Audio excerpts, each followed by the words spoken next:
Our kids are constantly learning in different ways, so we need to change the way that we're teaching to keep up with the mindset of the kids. Unbounded thinking is really closely tied to some basic habits of mind involving creativity and innovation, curiosity, and thinking outside the box, which is a cliche, but it's really what we're talking about. When I consider unbounded thinking at Webb, it's in terms of students acknowledging their own skill and their own potential as academicians or critics or scholars in their own right.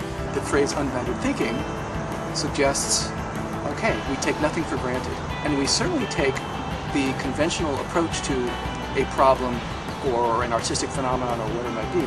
We certainly take that with a grain of salt. You try new things, and if you see if it works, and if you fail, or if it doesn't go exactly how you planned, you still try again, and you just keep thinking of like different ways of going about your business and just trying to like expand your mind. Unbounded thinking at Webb, I believe, is just letting the students really create projects and come up with different ways to look at a situation. Almost every single event that a student envisions and how it becomes a reality is in of itself unbounded, because with each student is constantly trying to progress, and there's a history of student activism. So each student is constantly trying to improve the program. They're going beyond just taking in information and giving it back. They're looking at problems and situations that they haven't seen before, using the skills that we're hopefully fostering to analyze, to work through, to synthesize a number of different aspects of the problem to come up with a solution that hasn't been given to them. They always ask a question back so that you think your way through instead of just directly receiving an answer.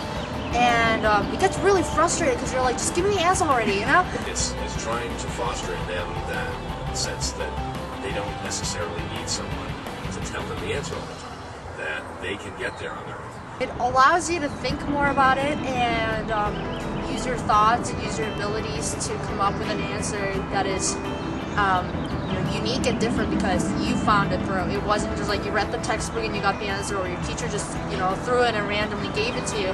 It's you worked your way through it by thinking on your own. He has like a curriculum of what we're going to do, but he doesn't like to sit us down and teach us and like, okay, you have to build it exactly like this, and so it does exactly this. But during our competitions, he's like, this is the goal. You have to have it pick up these like hoops and then put them on the poles, do it how you so please, and then he just let us go.